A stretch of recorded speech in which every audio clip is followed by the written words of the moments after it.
10, 11, 12, 13, 14, 15, 16, 17, 18, 19, 20, 21, 22, 23, 24, 20. Здесь 1,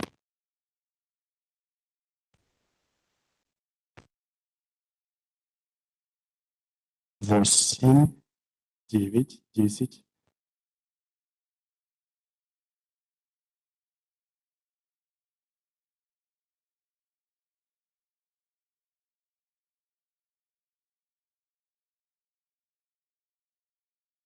1,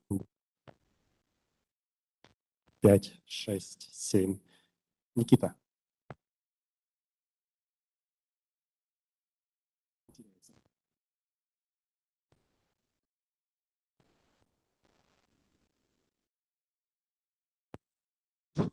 Раз, два. Раз, два, три, раз. Два, три. Раз, два, три.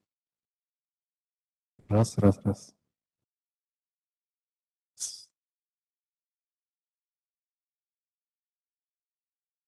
Раз, два.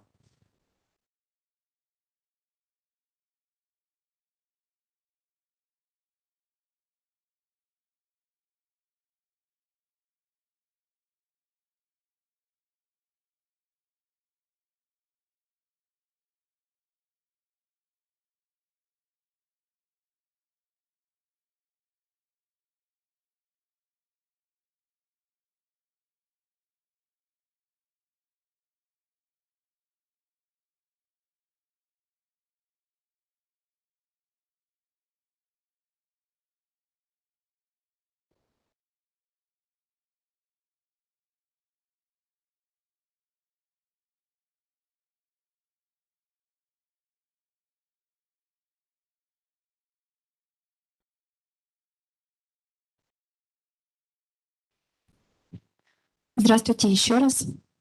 Мы начинаем наш диспут «Арктик. Территория экологии». Но сперва вступительное слово. Арктика. Суровая и величественная. Она всегда притягивала внимание человека. Но все мы знаем, что ее природа является одной из самых хрупких экосистем нашей планеты. И нам очень важно ее сберечь и сохранить. Вот уже 7-й год Национальная библиотека Республики Коми проводит студенческую диспут-площадку «Арктика. Территория экологии». На нашей площадке мы обсуждаем экологические проблемы северных территорий, а также делимся результатами исследовательских работ, проводимых в этом регионе. Цель нашей встречи — это привлечь внимание к экологическим проблемам и острым вопросам, а также расширить знания об арктическом регионе. Для открытия диспут-площадки «Арктика. Территория экологии» приветственное слово предоставляется исполняющей обязанности директора Национальной библиотеки Республики Коми Екатерине Леонидовне Данчиковой.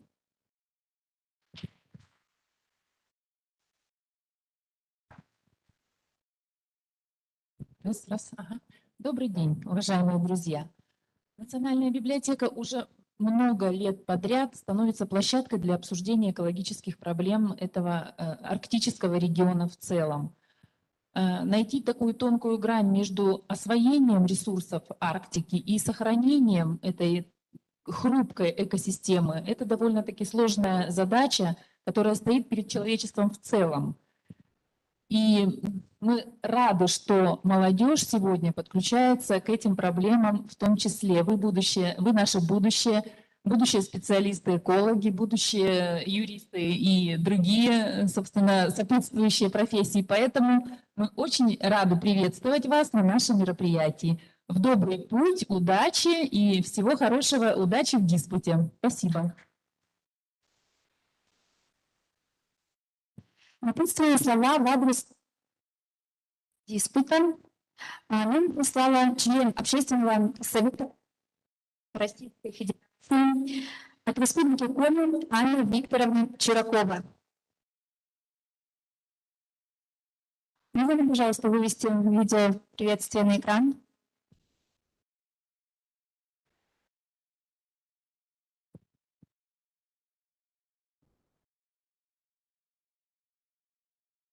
Анна Чуракова, генеральный директор Коми республиканской типографии, член Общественной палаты Российской Федерации. Уважаемые участники Дней Арктики в Республике Коми, уже на протяжении нескольких лет наша национальная библиотека совместно с несколькими вузами проводит эту площадку.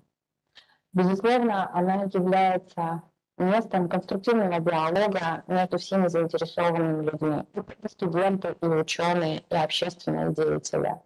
Уверена, что доклады, которые прозвучат в рамках сегодняшней Дней Арктики, также будут понятны и полезны.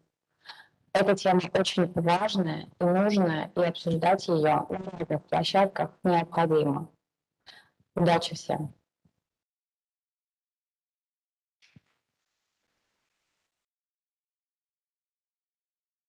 Площадка «Арктика. Территория экологии» начинает свою работу. Напоминаем, что в конце диспута мы организуем экскурсию по обновленным интерьерам Национальной библиотеки Республики Коми. Кто хочет остаться, то может остаться.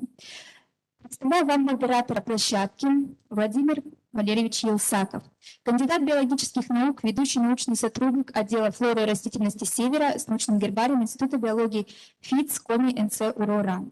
Спикер площадки Дмитрий Александрович Каверин, кандидат географических наук, старший научный сотрудник отдела почвоведения Института биологии ФИЦ Коми НЦ УРОРАН. В составе экспертной группы также входит Мария Ивановна Васильевич, кандидат биологических наук, научный сотрудник отдела флоры и растительности Севера с научным гербарием Института биологии ФИЦ Коми НЦ УРОРА. И Татьяна Вячеславовна Тихонова, кандидат экономических наук, заведующий лабораторией экономики и природопользования Института социальных, экономических и энергетических проблем Севера ФИЦ Коми НЦ УРОРА. Итак, слово предоставляется спикеру диспут площадки Дмитрию Александровичу Каверину с докладом «Климат и вечная мерзлота».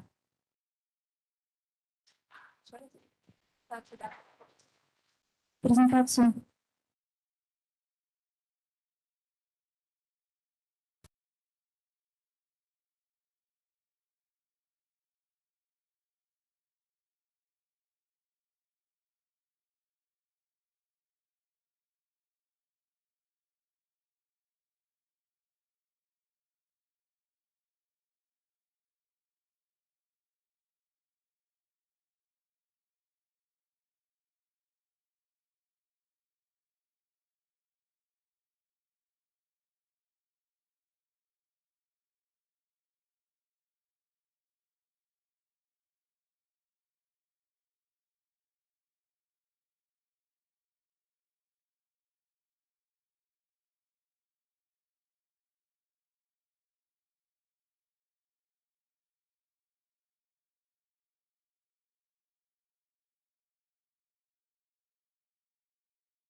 Вид смещения природных зон на один, то есть как бы Если мы брали зону тундры, то она была покрыта северо-таежными лесами и так далее. То есть вот посмотрите, пожалуйста, на карту европейского севера, то есть всей севера Евразии, но вот в левой части, это, то есть западная, это европейская часть, она покрыта побережье все-таки северо-таежными лесами.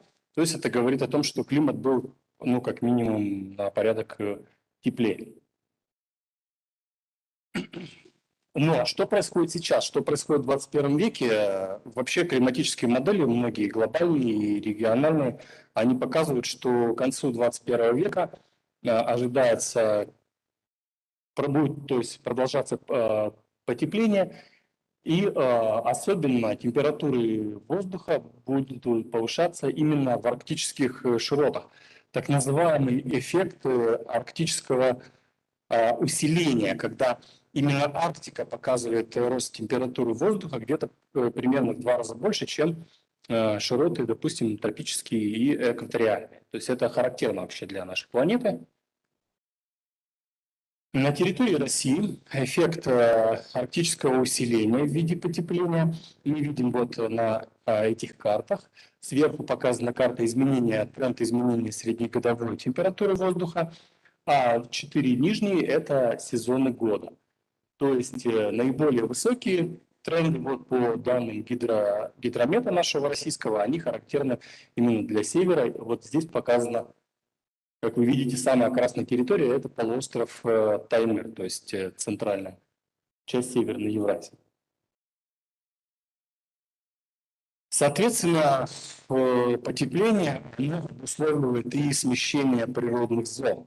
То есть в настоящее время уже даже есть смещение, происходит природных зон, оно выражается в наступлении лесотундровой растительности на тундру или лесной растительности, наоборот же, на лесотундровую, и идет как бы друг за другом.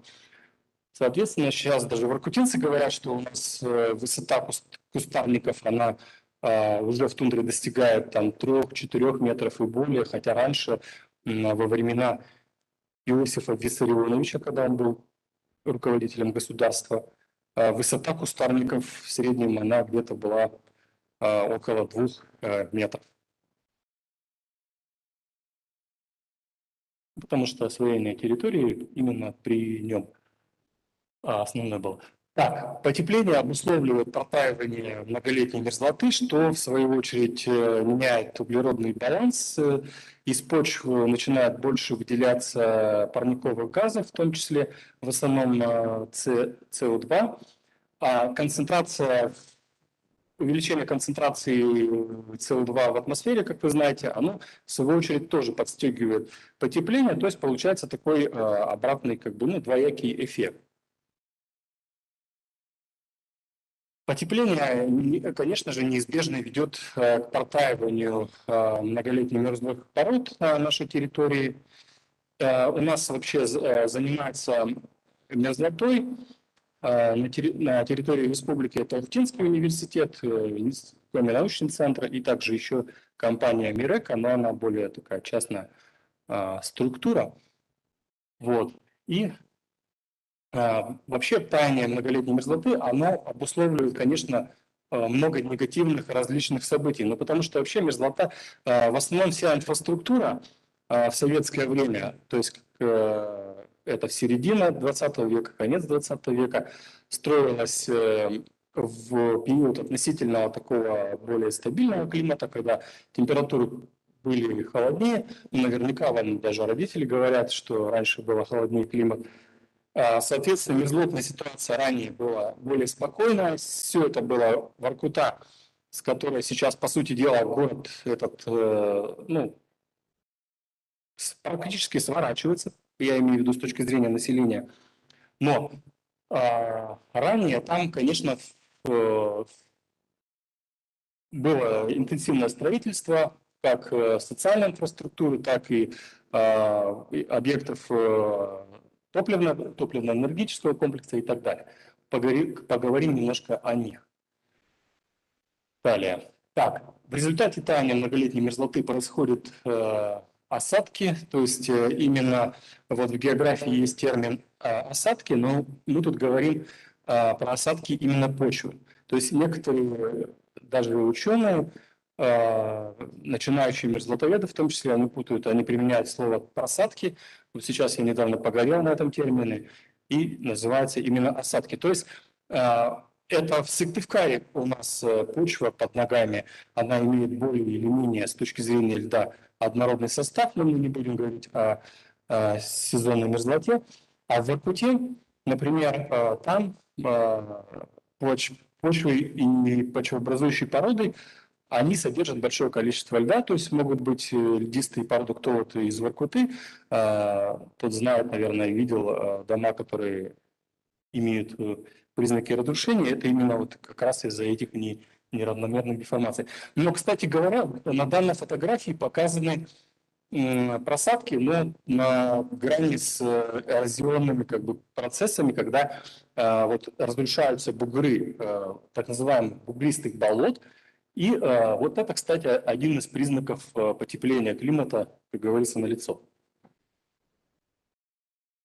Так, чуть не срабатывает.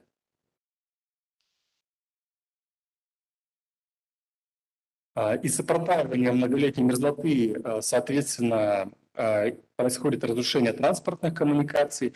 В данном случае топливопроводов, это нефти и газопроводы, ну, потому что сваи топливопроводов, они, соответственно, забуриваются в мерзлоту. Мерзлота, по сути дела, это якорь. Ну, никуда они оттуда не денутся. Но что происходит, если она начинает таять, то мы получаем, что фундамент, вот эти основания, вот этими трубопроводами, они, по сути дела, разрушаются, и вся вот эта труба может тоже лопнуть.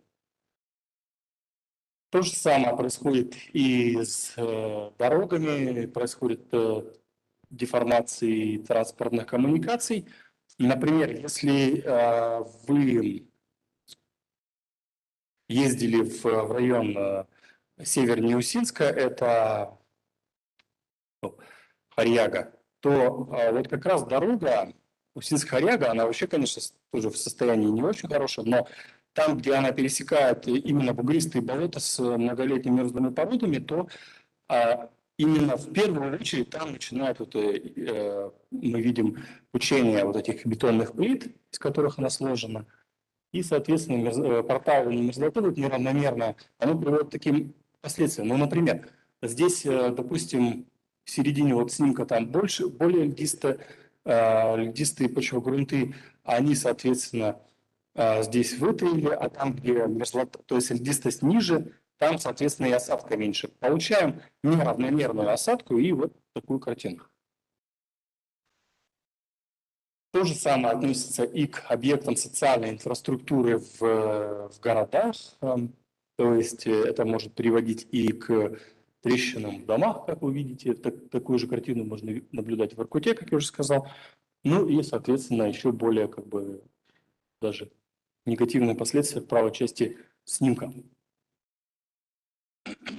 При потеплении также усиливаются склоновые процессы, так называемая солифлюкция, то есть тут в данном случае термосолифлюкция, когда идет сползание грунта по склону вдоль вот этого оттаивающего фронта почвы.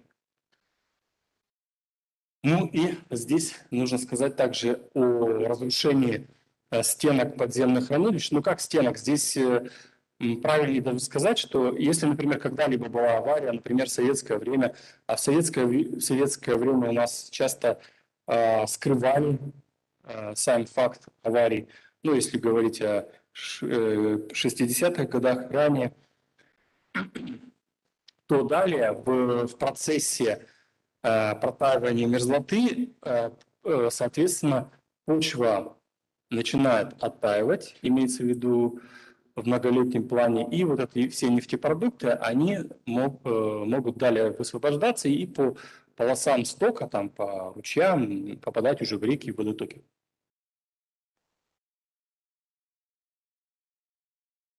Так. Термоэрозия приводит к разрушению объектов береговой инфраструктуры. Это относится, конечно, и к рекам, и к морскому побережью. Данная фотография сделана В сибирской части с многолетней мерзлотой вообще, конечно, протаивание мерзлоты, оно способствует и трансгрессию моря, то есть когда мерзлота оттаивает, это еще дополнительные порции воды получают морские акватории, ну и, соответственно, берег разрушается и отходит, увеличивается, соответственно, идет наступление вот линии моря. При потеплении повышается вероятность экстремальных половодий и затоплений прибрежных и низменных территорий, потому что конфигурация береговой линии меняется, появляется большое количество низменностей. Но вообще геоморфология территории, она достаточно становится более изменчивой. Так, и, соответственно, ну, вы слышали, наверное, что в 2016 году там, то есть на севере Западной Сибири, на Ямале, в Ямало-Ненецком округе, произошла вспышка сибирской язвы. Дело в том, что с начала нулевых годов прекратилось вакцинирование оленей, потом на этом фоне, то есть на фоне повышения как летних температур воздуха, так и, кстати говоря, значительного усиления снегонакопления, то есть как вот со стороны климата мы видим здесь и летний так называемый удар, и зимнее потепление, оно способствовало протаиванию, активизации протаивания мерзлоты, и, скорее всего, этот верхний слой мерзлоты, он содержал споры, такие так называемые спящие споры сибирской язвы, которые вышли на поверхность, вышли в почву, дальше в растения, которые поедают оленей, и вот распространилось такое опасное, крайне опасное заболевание. Но есть также и положительные компоненты таяния мерзлоты, то есть потепление климата, это сокращение площади арктических льдов, но так как наша страна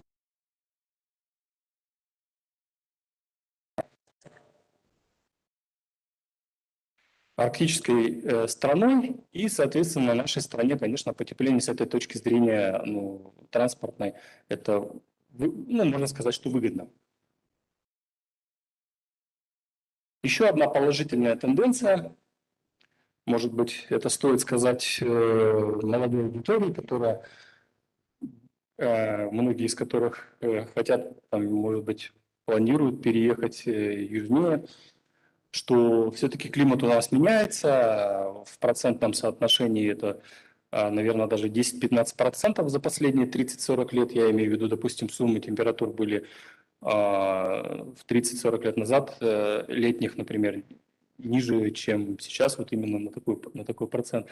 Это способствует, конечно же, улучшению условий для произрастания растений, то есть для аграрного сектора, для выращивания кормов, для животноводства. Но тут, конечно, есть, понятно, что в нашей стране есть и другая сторона, это капитализм, который, соответственно, уже диктует свои интересы, в том числе и в аграрном секторе. Все, спасибо за внимание. У меня такая короткая презентация, поэтому, если есть вопросы, вы можете задавать. То есть я скажу, что сам непосредственно занимаюсь проблемами мерзлотных почв, температуры почв и температуры мерзлоты. Но я говорю мерзлота, это слово, оно такое более в научной среде, оно разговорное, то есть если правильно сказать по-научному, то это будет многолетние мерзлые породы. Попробуйте написать в научной статье слово мерзлота, вас сразу же заклюют. Большое спасибо. Есть у кого-нибудь вопросы? Большое спасибо, Андрей Александрович.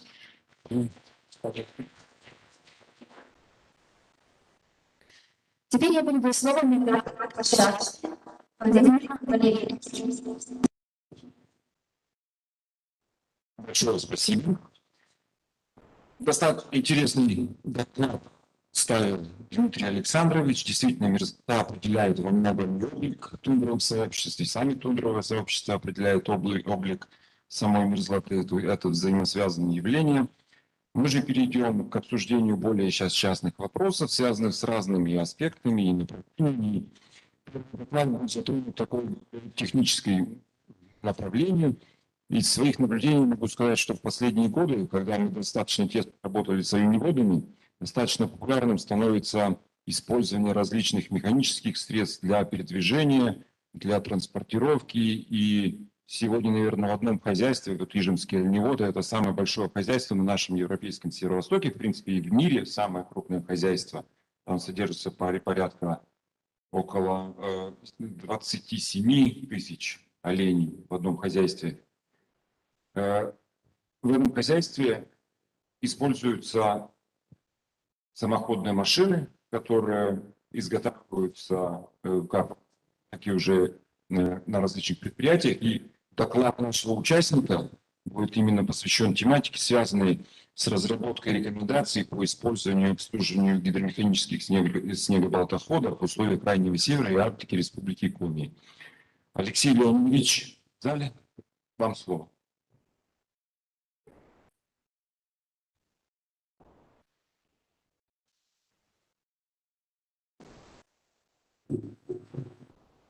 Здравствуйте.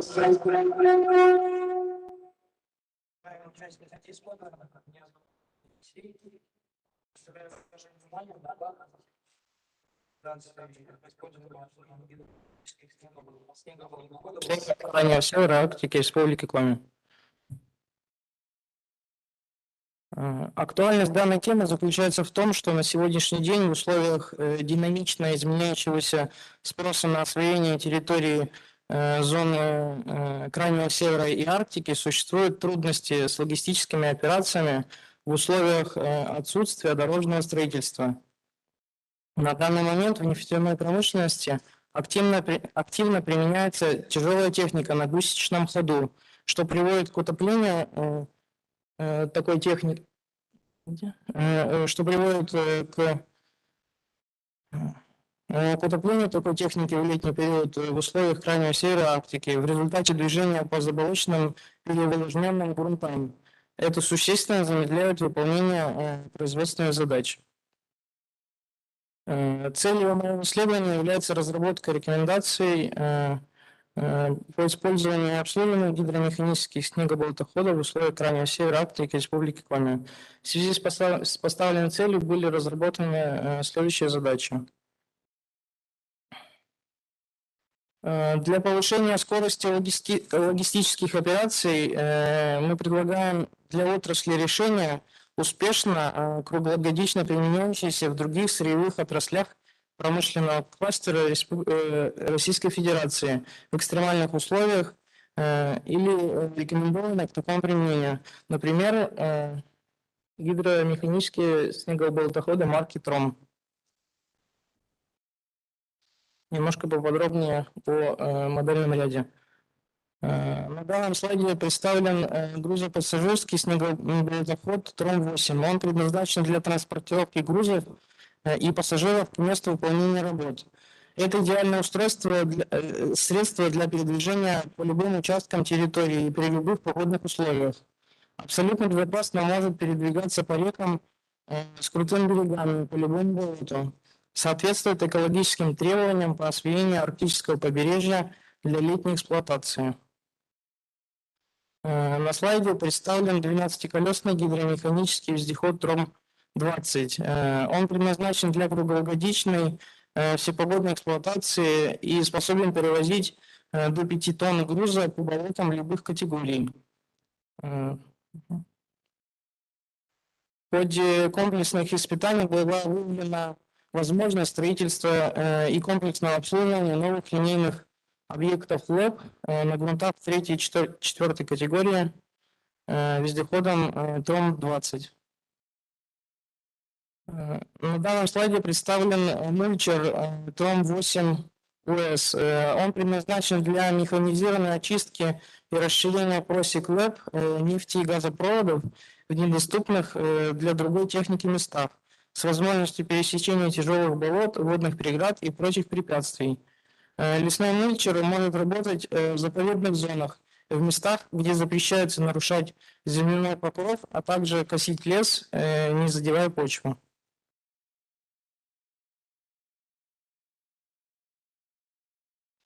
На слайде представлен мобильный плавающий экскаватор на базе вездехода Трон-8. Он разрабатывался для аварийных и обслуживающих служб нефтегазового комплекса. Выполняет задачи по устранению, предотвращению локализации последствий разлива технологических жидкостей в условиях полного бездорожья и болотной местности. Имеет возможность передвигаться по дорогам общего пользования своим ходом, что позволяет прибыть на место аварии в кратчайшие сроки.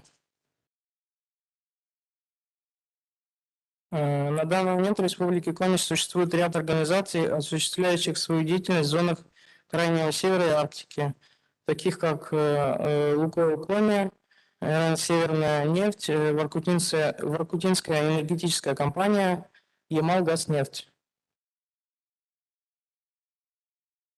Стоит отметить, что успешное экспериментальное испытание гидромеханических вездеходов ТРОМ проходили в природно-производственных климатических условиях ПАО «Сургутнефть», Тюменская область, Ханты-Мансийского автономного округа.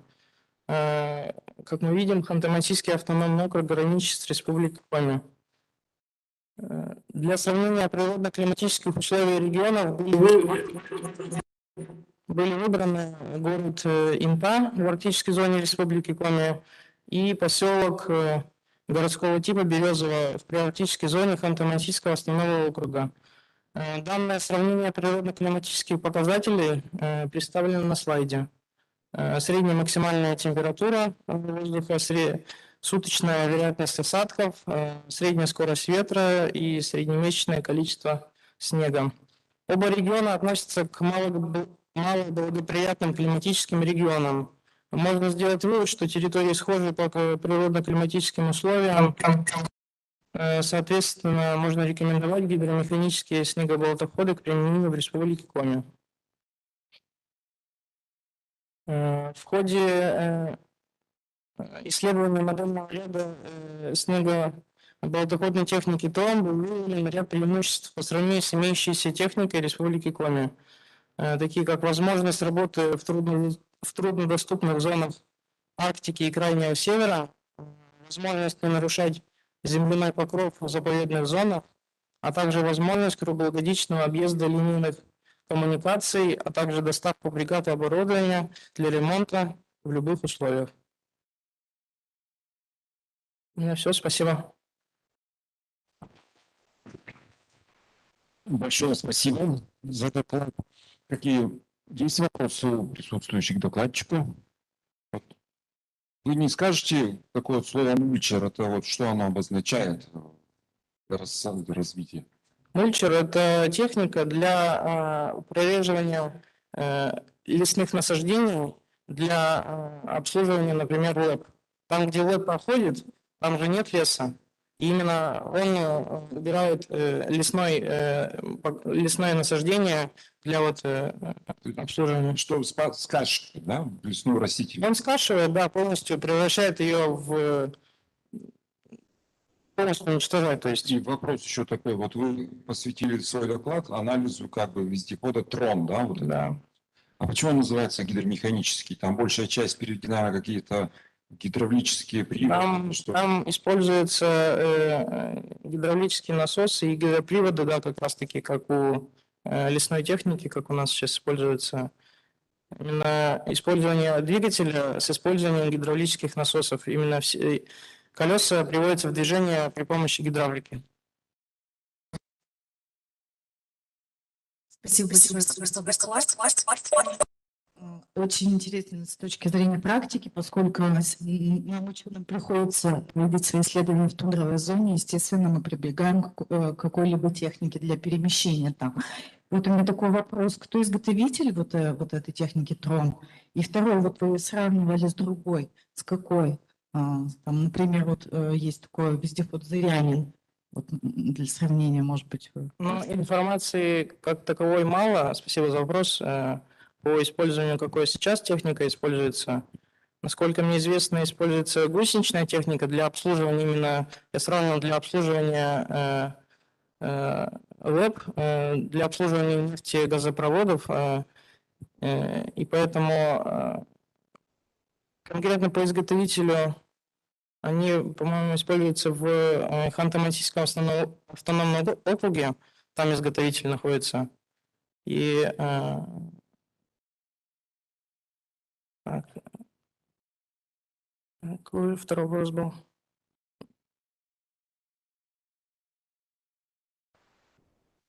Ну, я именно нашел информацию о том, что сейчас используется именно гусеничная техника и колесная такая техника. Конкретно вот на таких вездеходах у нас не работают. Спасибо. Еще докладчику вопросы, может, вот возникнут.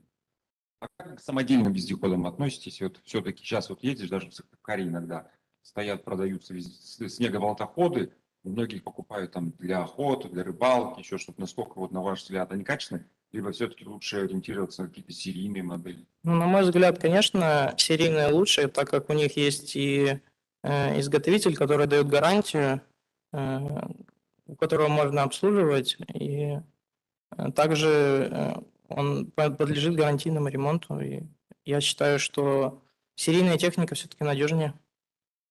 Спасибо большое. Спасибо. У нас следующий доклад должен состояться по дистанционному возможностям. Есть? Да? Очень так. Следующий доклад посвящен экодиагностике арктических территорий Республики Коми по показателю эколого-хозяйственного баланса, и выполнит его студентка или сотрудница Ухтинского государственного технического университета Дроздова Анастасия Романовна, и ассистирует ей Сажин Алексей Александрович. Спасибо. Добрый день, меня слышно? Подскажите, пожалуйста, слышно ли меня? Да, отлично. Одну секундочку. Видна ли презентация?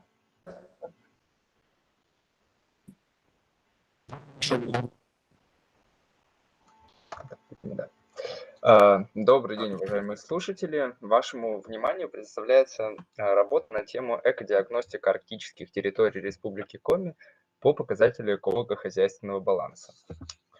Целью данной работы является проведение экодиагностики арктических территорий Республики Коми. Для написания работы использовались главным образом опубликованные интернет-источники по выбранной тематике, а также данные статистической отчетности по земельным ресурсам. Концепция эколого-хозяйственного баланса территории, предложенная Борисом Ивановичем Кочуровым, предполагает сбалансированное соотношение разных видов деятельности и интересов различных групп населения на территории с учетом потенциальных и реальных возможностей природы, что обеспечивает устойчивое развитие природы и общества, воспроизводство природных возобновимых ресурсов и не вызывает экологических изменений и последствий. Интенсивность природопользования должна быть лимитирована в пределах природных и ландшафтных подзон в связи с различной способностью к самовосстановлению. Природные ландшафты Арктики более уязвимы по отношению к антропогенному воздействию по сравнению с более южными зональными экосистемами. До недавнего времени освоение территорий Севера сдерживалось суровостью природных условий, что обеспечивало относительную сохранность криогенных ландшафтов. Однако в будущем в условиях активизации техногенного воздействия возможности их утраты как равновесных природных образований исключать нельзя. К арктическим территориям Республики Коми, приуроченным к зоне распространения многолетних мерзлых пород, криолитозоне, относятся Воркутинский, Усинский, Интинский, Усть-Илимский административные районы, приуроченные к природным подзонам крайней северной тайги, южной и северной лесотундры, а также южной кустарниковой тундры. Для выбранных административных районов, в зависимости от соотношения в них участков с различными зональными условиями, были определены лимиты допустимого интенсивного нарушения природных комплексов, которые представлены на слайде.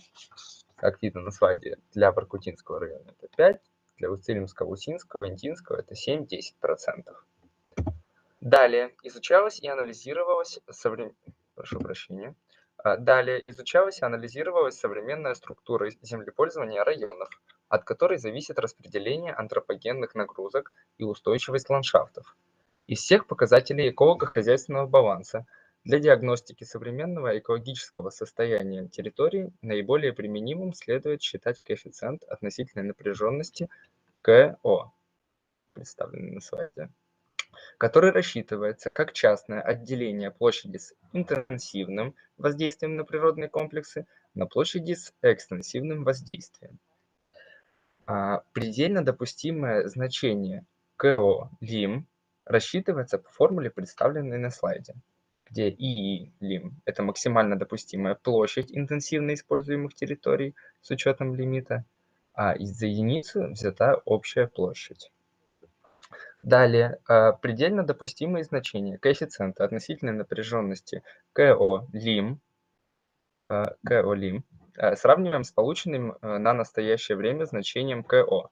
В случае, если КО меньше либо равен, чем КО лим, можно говорить о современном экологически равновесном состоянии территории и относительно удовлетворительной при среднемасштабном уровне исследования экологической ситуации. В процессе изучения структуры землепользования выделялись земли с нарушенными и преимущественно сохранившимися биосферными функциями. То есть была проведена дифференциация земель по видам и степени антропогенной нагрузки. Каждый вид земель получил соответствующий балл, представленный на слайде в таблице, после чего земли были объединены в однородные группы. Данные представлены на слайде. Для расчета КО, как ранее указывалось, соотносились площади земель с высокой антропогенной нагрузкой и площади с более низкой антропогенной нагрузкой. Полученные величины сравнивались с предельно допустимыми значениями, то есть КО лимит, для соответствующих административных районов. Сравнение этих показателей указывает на напряженность эколого-хозяйственного состояния территории. Расчет показателей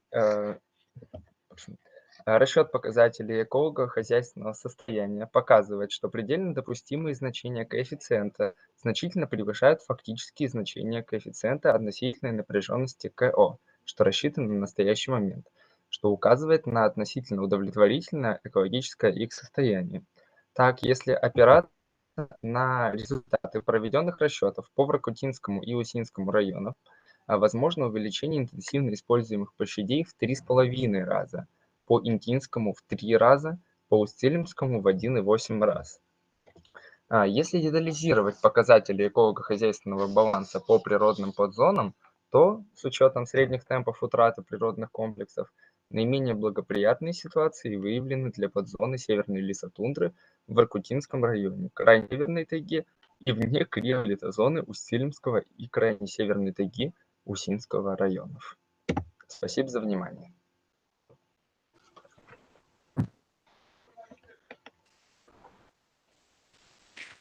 Спасибо большое за доклад.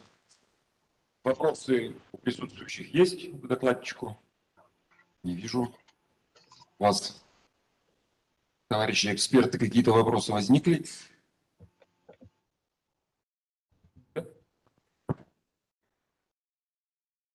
Добрый день. Вы сказали, что одна из наиболее благоприятных экологических ситуаций в северной лесотундре Воркутинского района. Это с чем связано? Можно поинтересоваться. Часто там бываю. Ну вот в Воркутинском районе площадному антропогенному воздействию подвержены больше всего северо-лесотундровые участки, и они занимают около четверти общей территории. И значимые линейные объекты тоже функционируют на этой территории. Линейные объекты – это какие вы имеете в виду? Например, те же самые железные дороги. Там же одна железная дорога. Сама вносится... Во-первых, в Воркутинском районе не одна железная дорога. Ну да, там разветвление на станции. Там идет развилка, да. Угу. Но в том числе ее можем учитывать. Обычные дороги, да. То есть это могут быть какие-то, например, заброшенные железные дороги, например, как до поселка Хальмер-Ю. Хоть ее оттуда и сняли, но, соответственно, территория уже нарушена. И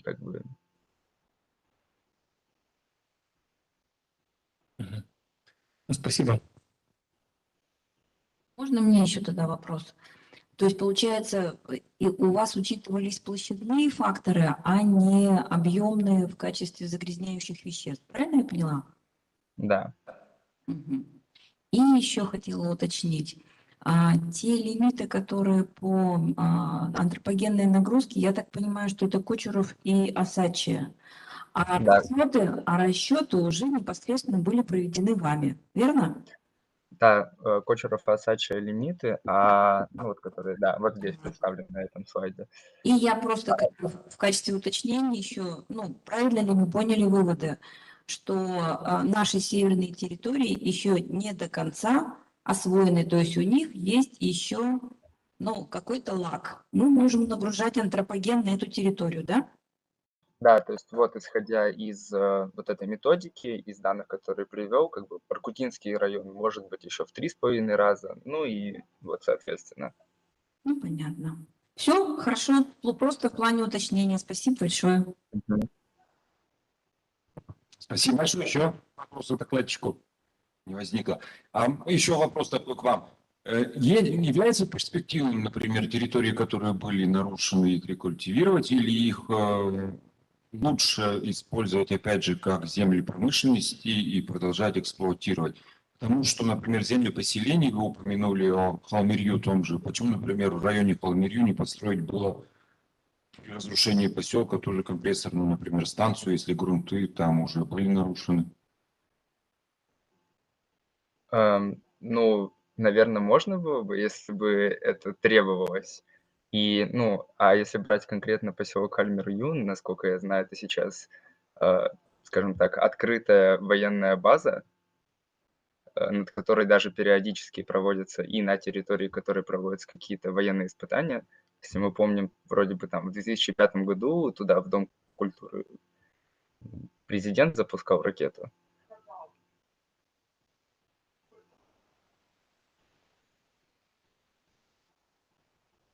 Спасибо большое. Хорошо. Вопросов не видим больше. Спасибо. И следующий тогда доклад мы переходим. Он будет посвящен непосредственно одной из самых актуальных проблем Арктики — отсутствие тепла. Называется доклад «Перспективы использования энергии низкого потенциала для теплоснабжения в условиях Севера». Выполнит его Сидорова Анастасия Александровна, студентка Сыктывкарского лесного института.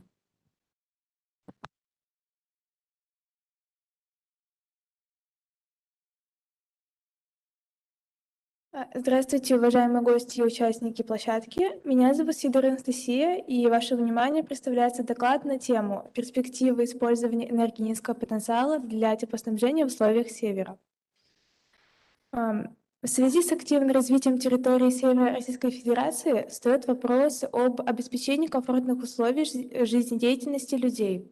Организация систем должна соответствовать всем необходимым требованиям, в том числе и экологическим. Речь идет о проблеме рационального использования энергоресурсов, увеличения надежности и коэффициента полезного действия технических систем. Все вышесказанное касается системы теплоснабжения и теплопотребления, если использовать такую техническую установку, как тепловой насос.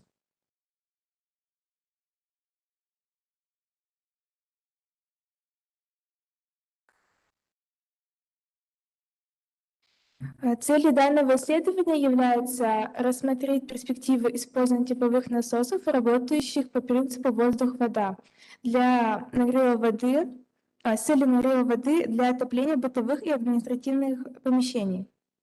Для достижения данной цели были поставлены следующие задачи. Разработать схему теплового насоса, исходя из термодинамических показаний, рассчитать КПД, обосновав при этом перспективы использования тепловых насосов.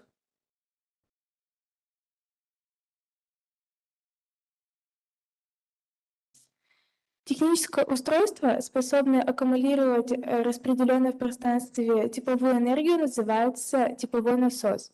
Тепловой насос может забирать тепловую энергию как из воздуха внутри помещения или снаружи, так и из грунтовых вод и почвы. В нашем случае мы используем тепловой насос, работающий по принципу воздух-вода, то есть устройство с возможностью накапливания тепла, распределенного в воздухе. В основе работы теплового насоса лежит термодинамический циклический процесс, который совершается рабочим телом. В качестве рабочего тела используются специальные химические вещества фреоны, характеризующиеся пониженными температурами кипения. Подобная технология широко используется во всем мире. На планете установлено около 2 миллионов тепловых устройств. Лидером по их применению являются Китай и Япония, а также около 50% использования приходится в Европе.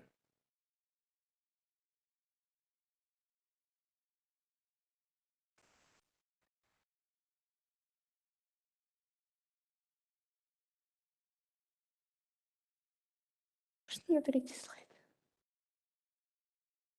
Спасибо.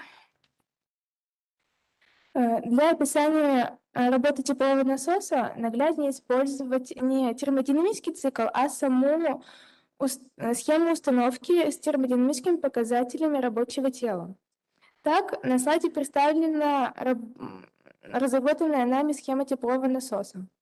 На схеме показан главный контур, по которому циркулирует рабочее тело – фреон R21. Изменение рабочего тела во время его циркуляции по главному контуру описывается в ключевых точках. Точка 1, точка 2, точка 3, точка 4 и 5. Схема теплового насоса включает в себя испаритель. Расположен. Теплообменник, в котором за счет подведения теплоты от среды, в нашем случае это воздух, с низким температурным потенциалом, происходит испарение рабочей жидкости, пары которой поступают в компрессор, где они уплотняются, объем их уменьшается, а давление и температура увеличиваются. После этого пары рабочего тела поступают в конденсатор. Теплообменник, в котором за счет отдачи теплоты от паров в нагреваемую среду, в нашем случае это вода, происходит конденсация паров рабочего тела. Для регенерации конденсат проходит через дроссельный вентиль, в котором происходит увеличение объема, падение давления и температуры. Также имеются следующие параметры. Температура воздуха на входе в испаритель 18 градусов, на выходе из него 6. Температура воды на входе в конденсатор 10 градусов, а на выходе из него 55. Рабочее тело хладон R21.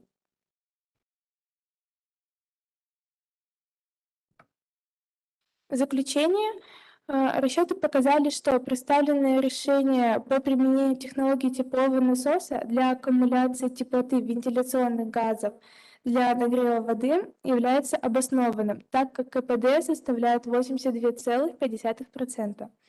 Воздух вентиляции охлаждается с 18 градусов до температуры 6 градусов, а вода нагревается с 10 градусов до температуры 55 градусов. Спасибо за внимание.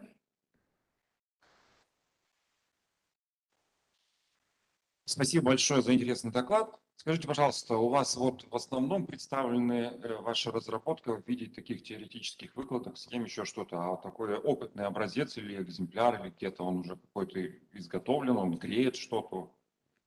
Спасибо за вопрос, но пока что это все теоретическое. Мы рассматривали тепловой насос, воздух-вода, чтобы посмотреть, насколько он будет хорошо использоваться в Арктике. Вот. И пока что не было практических использований. Спасибо большое. Какие вопросы возникли еще у присутствующих? Не вижу. Следующий доклад, который будет представлен, он будет представлен коллективом Мурманского арктического государственного университета и посвящен развитию природоохранной деятельности в ВУЗе, опыт студенческого объединения «Эко-Арктик». Доклад выполнит Зелинская Алина Владимировна и соавтор Бражник Варвара Романовна. Добрый день, нас слышно? Здравствуйте, вас слышно? Тогда мы, пожалуй, начнем. Так, мы расскажем о развитии природоохранной деятельности в ВУЗе на примере нашего опыта студенческого объединения «Эко-Арктик». Преодоление современной экологической ситуации невозможно без осуществления коренной переориентации общественного сознания. Важной задачей при этом является формирование экологической культуры именно среди обучающихся вузов, студентов. В связи с востребованностью практикоориентированного экологического образования студентов в октябре 2021 года в нашем университете Мурманском арктическом было создано студенческое объединение под названием «Эко-Арктик». Основной целью студенческого объединения является самореализация студентов в рамках практико-ориентированной деятельности по сохранению природных систем Арктики и совместного решения вопросов в области сохранения природной среды. С целью формирования экологически целесообразного поведения мы задействуем ребят в природоохранной деятельности, а именно принимаем участие в различных экологических мероприятиях и акциях. Вузовское образование немыслимо без проведения научных исследований. Это так называемая невозможность теории без практики. Наши студенты ежегодно проводят исследовательскую работу в области природопользования и охраны окружающей среды. Предоставляем результаты мы на конференциях и конкурсах различного уровня. Еще одним из направлений экологизации студенческой среды стало привлечение ребят к просветительской работе. На данный момент в нашем объединении 23 участника. Это студенты первых, вторых и третьих курсов. Наша деятельность систематически отражается на сайте университета и в группах в социальных сетях. Помимо этого, на слайде вы можете видеть наших партнеров. У нас их достаточное количество. Это и Министерство природных ресурсов, экологии и рыбного хозяйства Мурманской области, Центр экологических инициатив «Чистая Арктика», Лаборатория устойчивого развития проектного офиса развития Арктики, Региональная общественная организация за безопасность окружающей среды, Общественное молодежное движение «Природа и молодежь» и Центр дополнительного образования «Лапландия». В первую очередь мы делаем акцент на экологическом образовании, ведем активное просвещение дошкольников, школьников, студентов. На наш взгляд, экологическое просвещение – это первый шаг на пути к реальным действиям. В октябре и в ноябре нами были проведены экологические уроки на тему «Чистый город начинается с тебя». Данная работа осуществляется в нашем вузе совместно с Центром экологических инициатив «Чистая Арктика». В ноябре и январе мы провели интерактивную лекцию «Экологический квиз для студентов». В рамках экологического волонтерства студенты объединения «Эко-Арктик» принимают активное участие в мероприятиях по очистке территории города от мусора. Общими усилиями в июле и сентябре 2021 была очищена от мусора гора Горелая, где уже оборудована экологическая тропа. Студенты объединения приняли участие в большом туристическом субботнике на Териберке, очистке от мусора Первомайского района, а также рекреационного комплекса «Долина уюта» в городе Мурманске.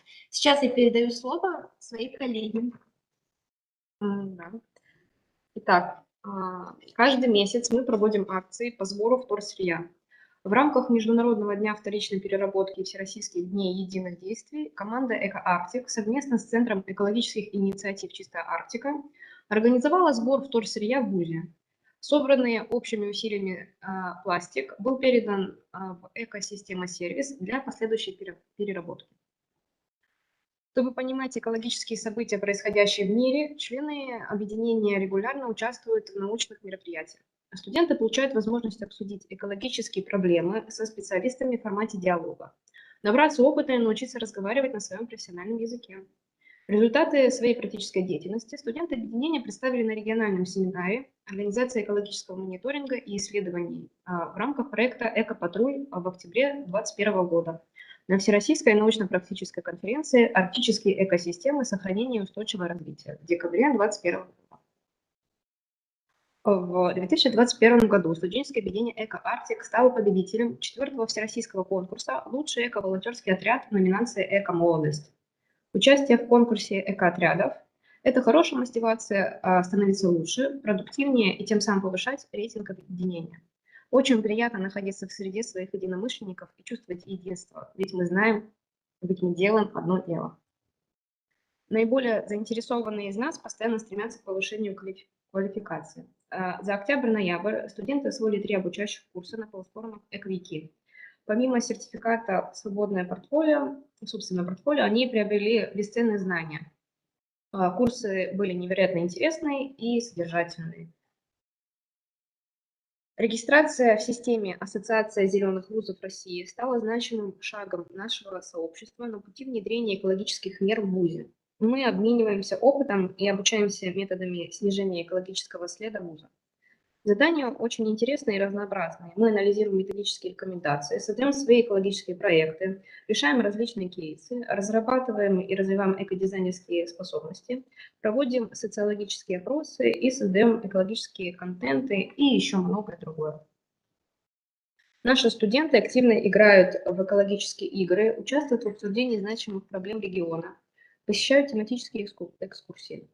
Основным ориентиром деятельности студенческого объединения «Эко-Арктик» является формирование экологического мировоззрения студентов, которые базируются не только на экологических знаниях, а также на выработке умений жить сообща, с пониманием и уважением относиться к позициям других людей, анализировать складывающуюся экологическую ситуацию, активно подключаться к практической деятельности по сохранению хрупкой арктической природы. Спасибо за внимание.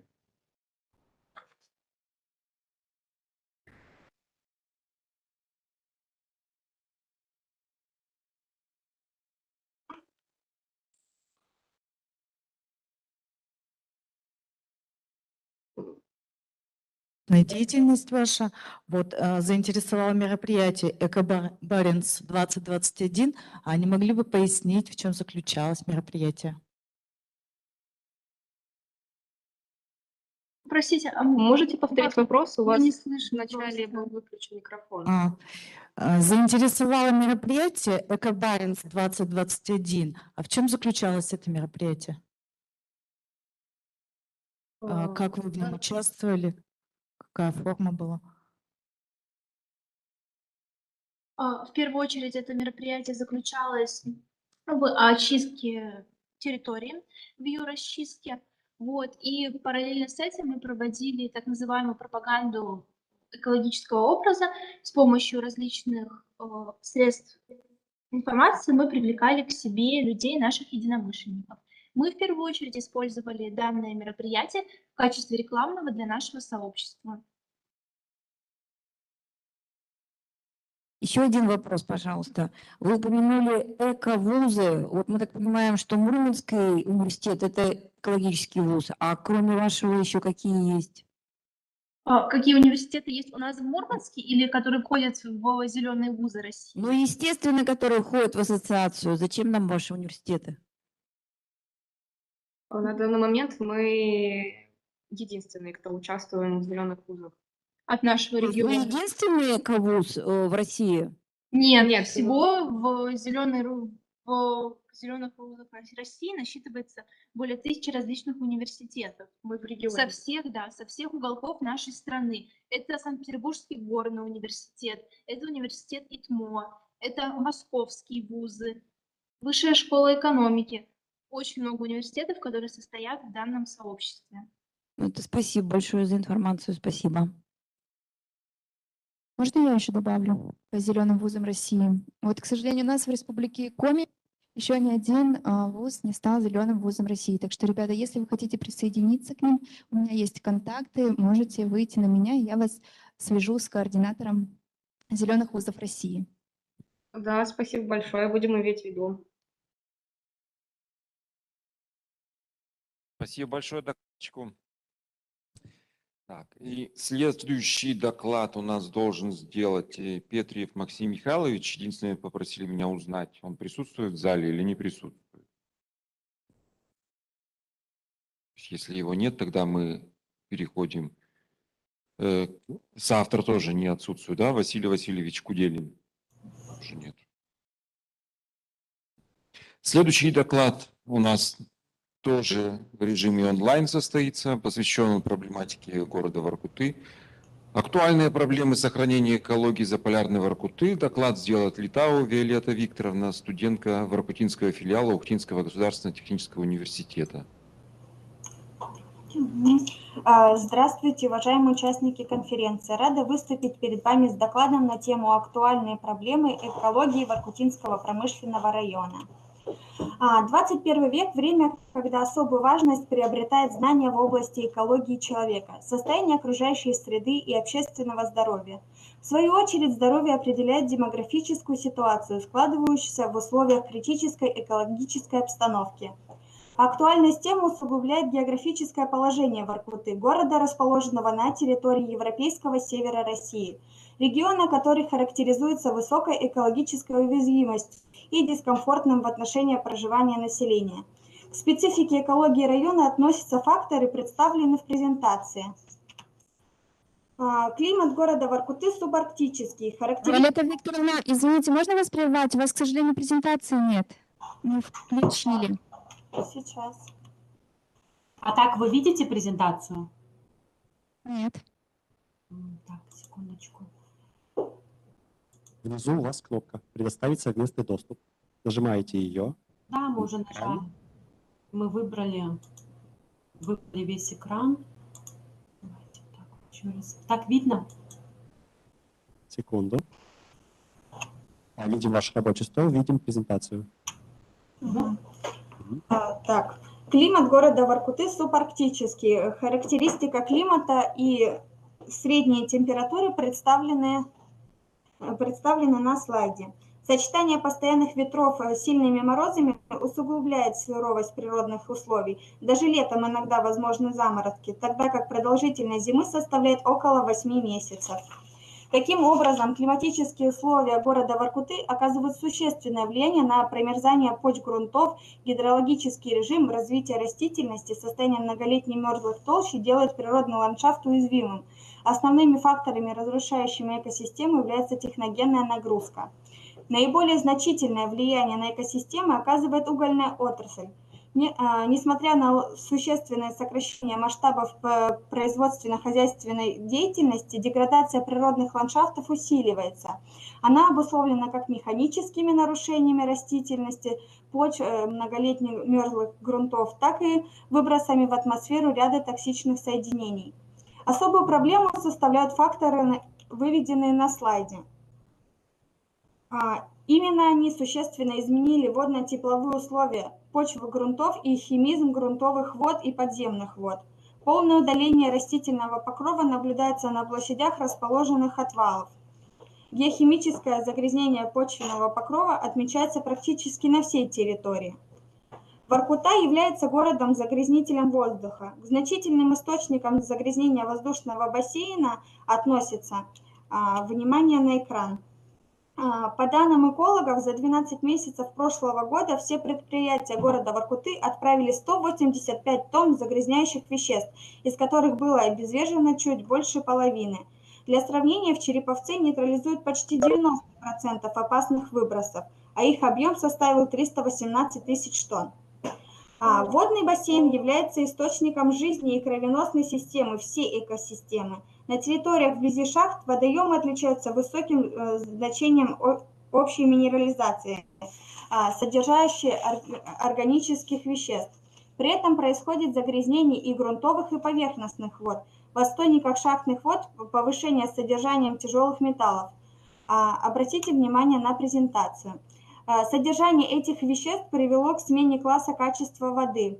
В одной пробе, отобранной ниже города Воркуты, концентрация фосфатов превысила предельно допустимое значение в 1,5 раза.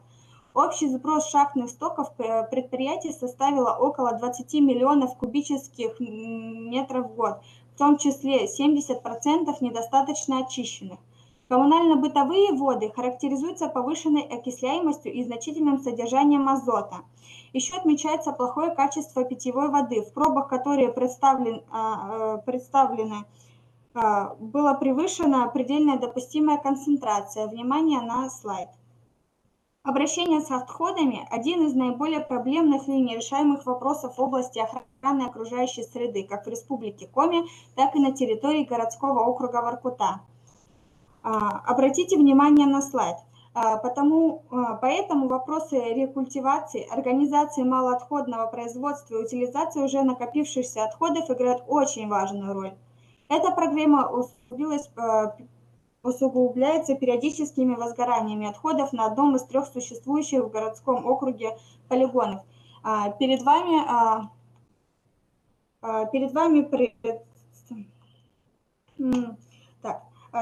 представлена характеристика основного полигона.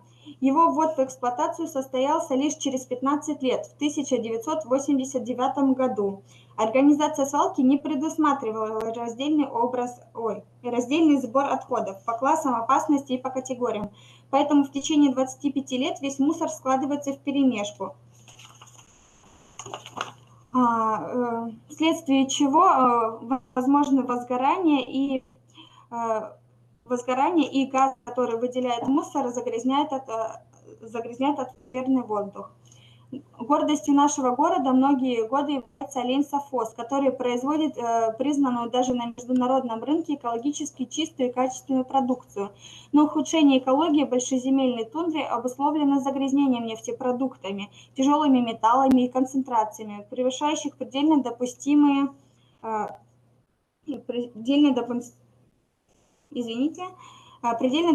концентрации в почве, неизбежно влияют на кормовую базу, ухудшают качество кормовой продукции оленеводства и животноводства в целом. В тундровой зоне Воркуты на оленьих пастбищах специалистам Россельхознадзора по коме зафиксированы факты загрязнения и захламления отходами производства и потребления на сельхозземлях. В частности, представлены на слайдах. Анализ почвенных проб показал значительное повышение предельно допустимых концентраций нефтепродуктов. Становится нормой нарушение требований земельного законодательства, выразившееся в порче земель в результате нарушения правил обращения с опасными для здоровья людей окружающей среды веществами. Воркута относится к районам, для которых характерна кризисная экологическая ситуация наряду со сложившейся социально-демографической. Это самый неблагоприятный район по экологическим показателям района в Республике Коми. Для выявления взаимосвязи состояния здоровья и окружающей среды было исследовано внимание на слайд. Данная проблема рассматривается в масштабах города Воркуты. Анализируя статистические данные, изучая материалы, в которых рассмотрены особенности демографических процессов в районах Крайнего Севера под влиянием неблагоприятных экологических изменений окружающей среды, то есть проблема экологии заполярного города – это не только проблема ландшафта, это проблема выживания человека в окружающей среде, тем более с неблагоприятным климатом. Уникальная природа Заполярья, сочетающая необыкновенные по своей красоте пейзажи, безграничные просторы тундры и разнообразие сокровищ недр, неограниченные возможности развития туризма, а также забота о популяции человека, обязывает нас бережно относиться к природе, как к величайшему богатству. Спасибо за внимание.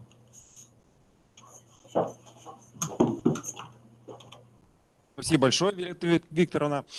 Какие вопросы есть у присутствующих? Не вижу пока.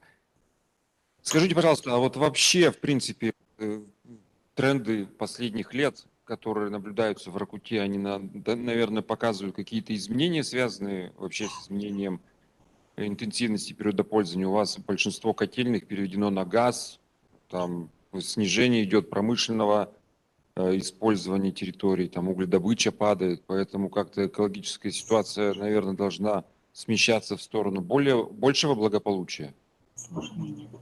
Несмотря на то, что промышленное освоение уменьшилось, несмотря на то, что промышленность уменьшилась, и нагрузка уменьшилась, но экологическая обстановка остается неблагоприятной. Но экологическая обстановка все равно становится неблагоприятной за счет того, что вблизи города Воркуты проходят различные трубопроводы, коммуникации, которые связаны с нефтедобычей, все-таки влияют на экологию, утечками различных газов и нефтепродуктов, что загрязняет природу. Также добыча нефтепродуктов влияет на то, что Загрязнение происходит не только газами и нефтепродуктами, но также и бытовыми отходами, различным мусором, трубами, всякими различными деревяшками. Освоение большеземельской тундры. Освоение большеземельской тундры. Хозяйственное освоение. Вот. Спасибо большое. Да, мой коллега опередил меня своим вопросом. Действительно, просто как рекомендация. Дело в том, что произведены реконструкции объектов ТЭЦ, топливно-энергетического комплекса в последнее время в Воркуте. Насколько известно, в прошлом году завершена газификация ТЭЦ-2. И вот те 1000 тонн выбрасываемых в атмосферу веществ, я думаю, что они должны значительно сократиться, поскольку сами, так скажем, мониторим этот вопрос в своих исследованиях. И вот если вы продолжите вот данную работу по выявлению вот этих экологических проблем в Воркуты, то я бы рекомендовала вам посмотреть на изменения вот этой динамики выбросов именно в части объектов ТЭК. Да, с вами можно согласиться, то, что ТЭЦ перешли на газ, но все же добыча угля все-таки производится, как и прежде. И при этом отвалы пород, они существуют, что пагубно влияет на растительность. Также дороги, которые ведут к отвалам, они тоже все угнетены, очень угнетены экологически. Тоже ничего не растет, они загрязнены. Но, возможно, будет чище с переходом ТЭЦ на газ.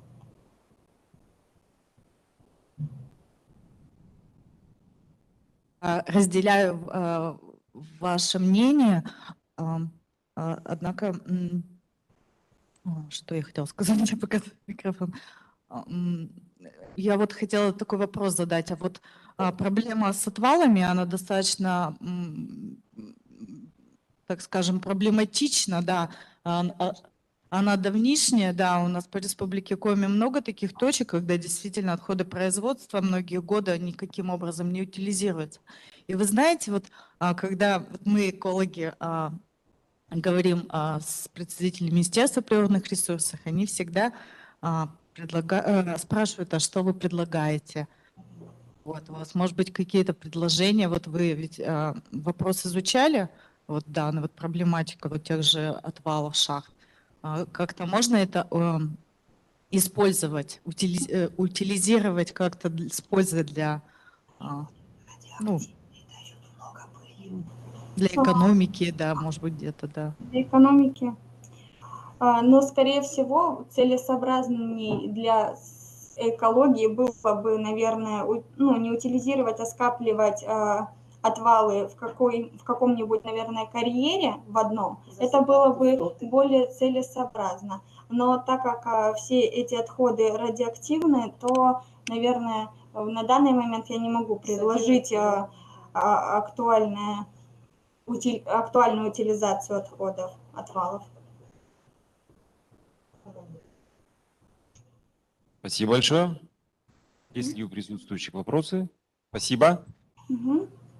И у нас обозначен на сегодня еще один доклад, который будет посвящен изучению содержания и природы органических соединений в почвах Полярного Урала на карбонатных породах.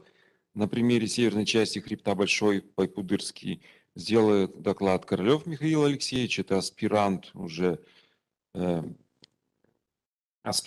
Сыктывкарский государственный университет имени Екатерины Сорокина.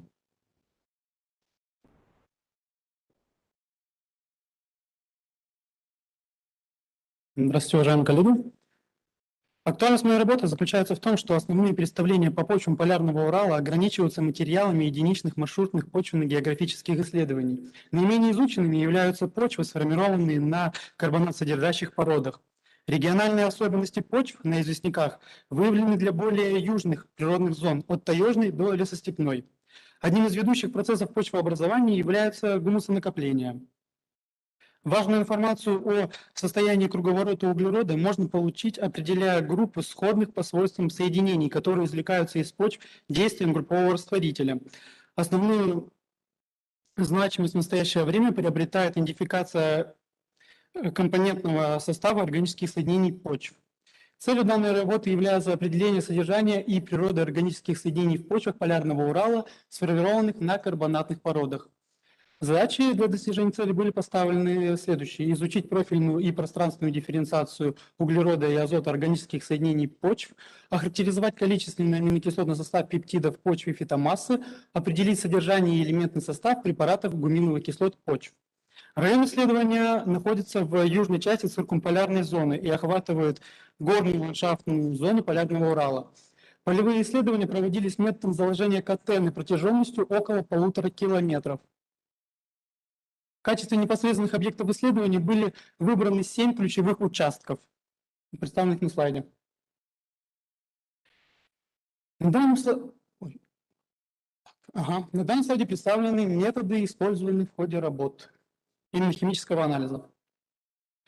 Максимальное содержание углерода и азота органических соединений находится непосредственно в верхней части горизонтов всех участков, как мы видим из представленных графиков. От верхней части горизонта к нижнему заметно закономерное уменьшение содержания углерода и азота органических соединений, хотя это характерно не для всех участков. Например, для участка 5, пятно без растительности, наблюдается обратная закономерность, что может быть связано с креаторбационными процессами, то есть увеличение углерода и азота органических соединений вниз по профилю. Также отмечена тесная взаимосвязь содержания углерода и азота органических соединений. Анализ аминокислотного состава пептидов выявил наличие в исследуемых образцах 17 аминокислот. По количеству протон-донорных и протон-акцепторных групп аминокислоты подразделяют на кислые, нейтральные и основные. Наибольшее количество аминокислот пептидов выявлено на участке 6, развивающемся под высокотравным лугом. Также во всех участках отмечено закономерное снижение количества аминокислот вниз по профилю. Однако для участков 5 отмечена обратная закономерность, то есть увеличение количества аминокислот с глубиной. Также хочется отметить, что максимальное содержание аминокислот во всех исследуемых образцах достигает 800 миллимоль на килограмм.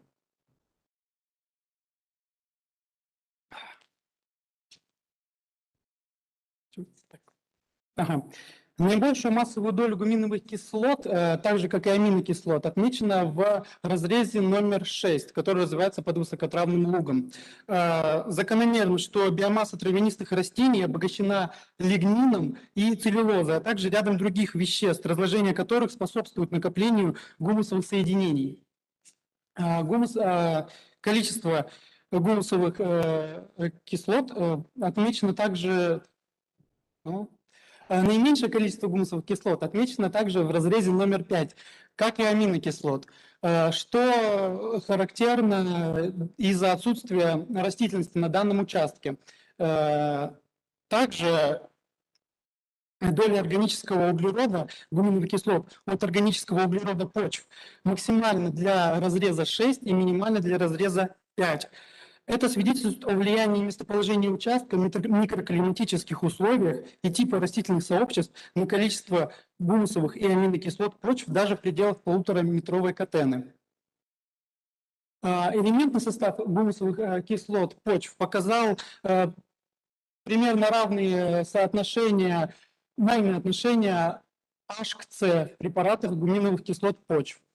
По методу графико-статистического анализа все препараты гуминовых кислот по составу ближе к циклопарафинам. Однако для гуминовых кислот, более вероятно иная модель сочетания ароматических структур и алифактических фрагментов. Следовательно, гуминовые кислоты исследуемых образцов почв представлены слабоконденсированными молекулярными структурами с низким содержанием ароматических и высоким содержанием фрагментов периферической части молекулы. Для разреза 5, сформированного подрядами, мольное отношение H к C максимально. Низкая доля ароматических фрагментов свидетельствует об их меньшей гумифицированности. Ой, да. На данном слайде представлены выводы. Также хочется выразить свою благодарность сотрудникам отдела почвоведения Института биологии Коми-научного центра Уральской академии наук, Уральского отделения Российской академии наук, Шамрикову Елену Вячеславовну, Егору Васильевичу Жангурову, Андрею Николаевичу Полякову и Роману Сергеевичу Васильевичу. Спасибо большое. Вашему докладу, вашему вниманию представил уже настоящий такой научный доклад, поэтому достаточно сложно задавать вопросы. Если есть вопросы докладчику, пожалуйста. Эксперты. Михаил, а скажите, вот здесь у вас в выводах написано, да, понятно, что состав органических соединений, он зависит от типа растительности, да, вот той локации, где вы делаете разрез.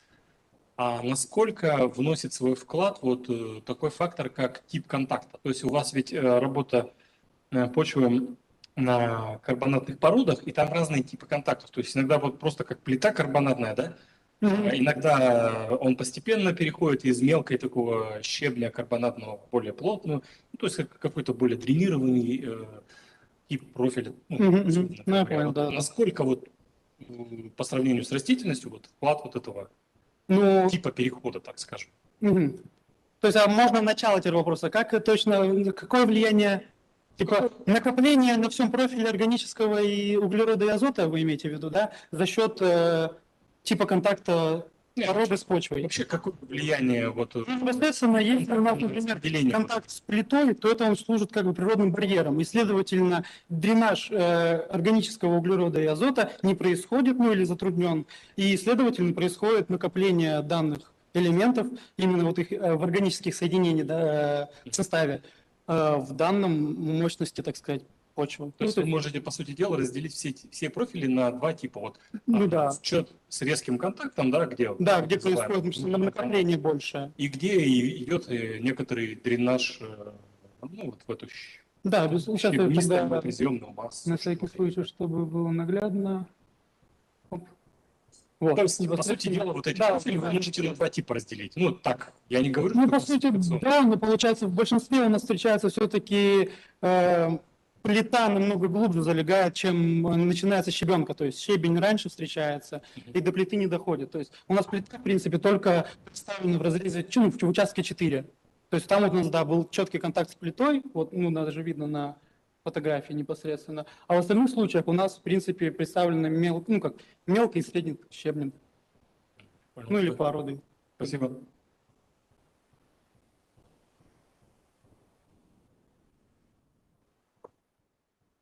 А на ваш взгляд, вы не можете подсказать по содержанию азота почвы достаточно объединенных этих участков? Они изменяют свое содержание азота? Я имею в виду, что наблюдается ли какой-то трансграничный перенос соединения азота на данной территории, его выпадение, аккумуляция? Или это весь азот природный, местный? Ага.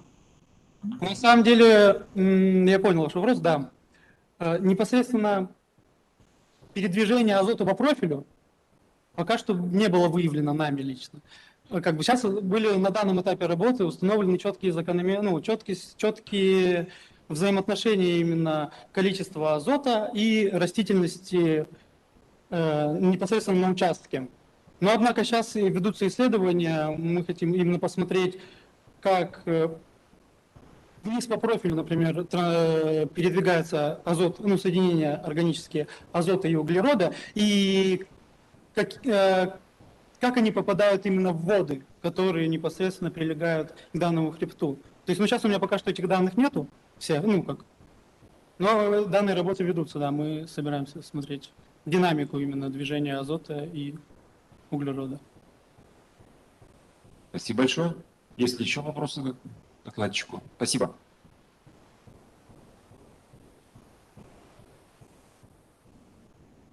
Так, уважаемые коллеги, можно сказать, что программу докладов, которые мы хотели заслушать, в принципе, мы выполнили, и все доклады были выполнены и сделаны. И я бы обратился к вам с просьбой, может быть, кто-то бы высказался по поводу услышанного, свои впечатления характеризовал, пожелания какие-то сформулировал, либо поделился своим видением того, что он услышал. Пожалуйста. Члены, эксперты, может, вы скажете. Ну, можно тогда я немножечко? Давайте, хорошо. Ну, я потом после экспертов.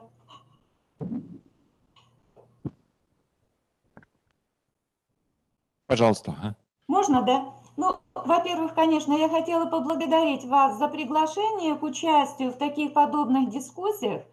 Это вообще, во-первых, сами по себе были очень интересные темы, очень интересные доклады. И сама по себе форма общения, освещение каких-то актуальных проблем, она очень важна. И она вот в таком интерактивном виде, в общем-то, представляется действительно формой уяснения чего-то нового. Поэтому мы здесь в Воркуте, с учетом того, что мы достаточно далеко от всех, мы будем очень рады, если Коми-библиотека, наша любимая, единственная, неповторимая, будет организовывать диспуты на различные темы, и мы с удовольствием будем принимать участие в них и обсуждать самые актуальные вопросы. Спасибо вам большое за приглашение. Спасибо большое. В плане рекомендаций традиционно, когда проходит любое исследование, самый первый вопрос, к которому нас приучали еще, можно сказать, с аспирантуры, и пошло это практически до докторских диссертаций, выделение, а что ваше? Поэтому если у вас есть хороший анализ, и будет маленький крошечный кусочек самостоятельного исследования, вот именно его нужно подчеркивать и четко объяснять. И это будет самым ценным. Ну, это в плане рекомендаций для любого возраста исследователя. А так, всем спасибо, очень приятно, все очень хорошо держались, замечательно, хорошая речь, хорошая подача, поэтому желаем только удачи и желание дальше что-либо делать. Спасибо. Спасибо. И вам успеха. Всех благ. Да, хочу тоже поблагодарить всех докладчиков за прекрасные доклады, презентации, очень четкие, ясные формулировки. Да. Желаем на будущее в свой доклад включать какой-то элемент личного своего исследования. Конечно, эта ценность доклада поднимается многократно. А вообще спасибо вам, что вы имели смелость участвовать, потому что это большой опыт исследовательский, опыт выступлений. То есть вы растете во время участия в таких мероприятиях, да, как личность, да, пополняйте свои знания. Хотелось бы, чтобы больше студентов, наших молодых исследователей вот на таких площадках замечательных, я считаю, участвовали. Спасибо большое. Ну, я бы, наверное, отметил, что по сравнению с предыдущими годами при проведении такого плана диспутов, в этом году, к сожалению, мы не услышали тем, связанных с законодательным направлением, то есть их не было в прошлые разы, они были хорошо представлены. По традиционному природопользованию в том году тоже доклады были достаточно насыщенные и интересные. В этом году также порадовало Сыктывкарский лесной институт, что представлены опять, сохраняются эти направления традиционные, связанные с техническими направлениями. Да? Я хорошо помню, вот в прошлом году были доклады по двигателям внутреннего сгорания, там дизельные, карбюраторные. Достаточно интересная полемика была по строительным материалам. Ну и среди общих таких направлений, конечно, можно сказать, что, на мой взгляд, все доклады имели какие-то свои преимущества или там недочеты. Достаточно сложно выделить было бы, например, наиболее лучший доклад, который был сделан. И я тоже попрошу сейчас экспертную комиссию высказаться, может быть, какой доклад им в большей степени понравился. Но я бы, наверное, выделил доклад, связанный с перспективами использования энергии низкого потенциала для теплоснабжения, да, и пожелал бы им перейти уже к изготовлению какого-то опытного образца для опробования своих наработок. И достаточно доклад такой интересный получился в плане анализа технических транспортных средств для крайнего севера и Арктики.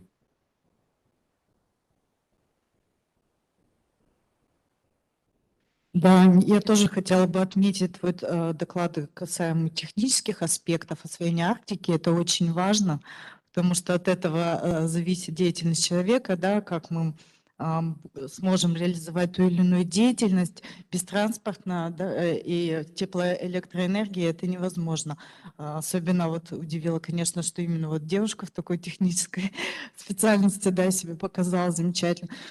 Я бы, конечно, отметила доклад Михаила Королева, но нужно понимать, что это, конечно, уже другой уровень, это уже аспирантская работа, она уже полноценно научная, и там очень много вклада лично докладчика. А вообще всем ребятам огромное спасибо и благодарность за то, что вы имели смелость и активно себя показали, да, проявили себя, участвовали в таком мероприятии. Спасибо. Так, что мне больше всего понравилось, это смелость ответов на вопросы. Вот это вы все молодцы абсолютно. То есть умение сосредоточиться. Первое – это услышать вопрос, второе – внятно его ответить. Поэтому в этом плане молодцы все. Лично мне понравился доклад по болотной технике. Вот это, наверное, больше всего как-то мне показалось очень практично это в настоящее время для исследователей и вообще для работников Севера.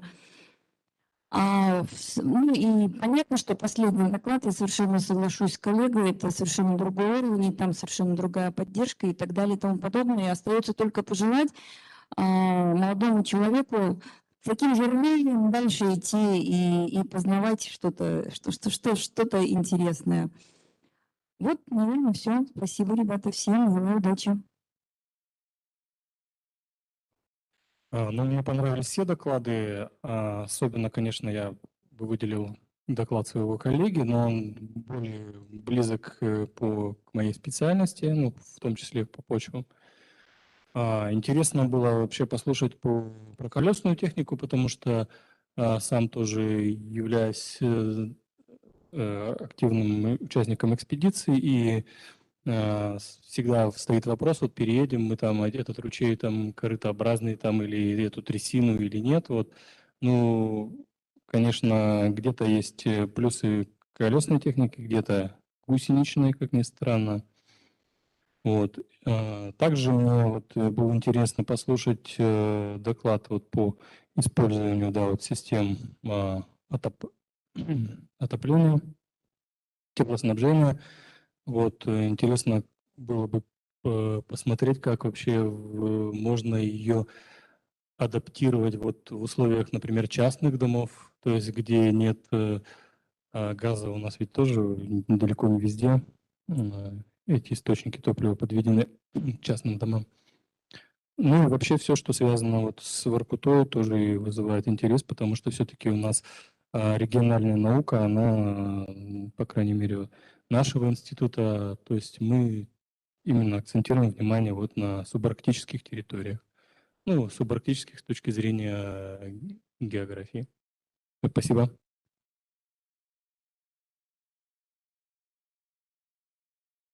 Наверное, передаем бразды правления вам. Да. Ну, теперь перейдем к приятной части нашей диспут-площадки, к награждению участников. Я попрошу Владимира Валерьевича выйти для награждения. Итак, диплом за участие в диспут-площадке «Арктика. Территория» вручается Орехину Алексею Леонидовичу.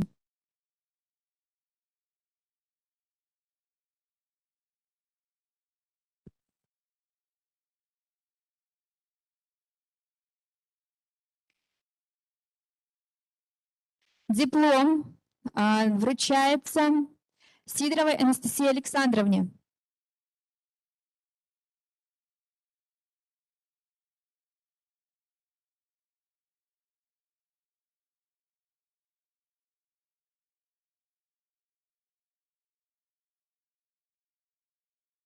Диплом вручается Королеву Михаилу Алексеевичу.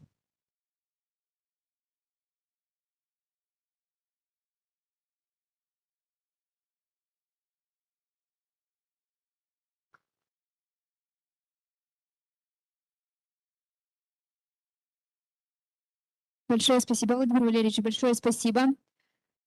Да. Дипломами участников также награждаются участники диспут-площадки, которые присутствуют за пределами города Сыктывкара. Это Дроздова Анастасия Романовна, Сажин Алексей Александрович, это Ухтинский государственный технический университет. Дипломами награждается Зелинская Анна Владимировна, Бражник Варвара Романовна, Мурманский арктический государственный университет и Летау Виолетта Викторовна, Воркутинский филиал Ухтинского государственного технического университета. Большое спасибо. Ну и от лица Национальной библиотеки Республики Коми мы хотели бы выразить огромную благодарность экспертному составу диспут-площадки «Арктика. Территории экологии». Для вручения благодарностей мы приглашаем исполняющую обязанности директора Национальной библиотеки Республики Коми Екатерину Леонидовну Данчикову.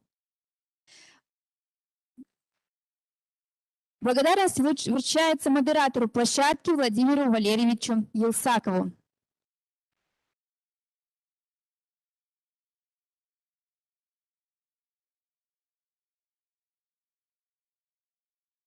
Благодарность вручается спикеру площадки Дмитрию Александровичу Каверину.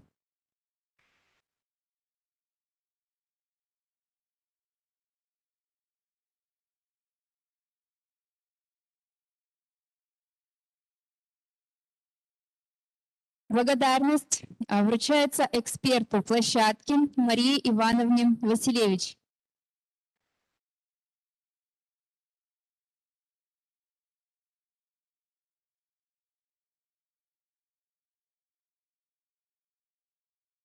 Благодарность вручается эксперту площадки Татьяне Вячеславовне Тихоновой.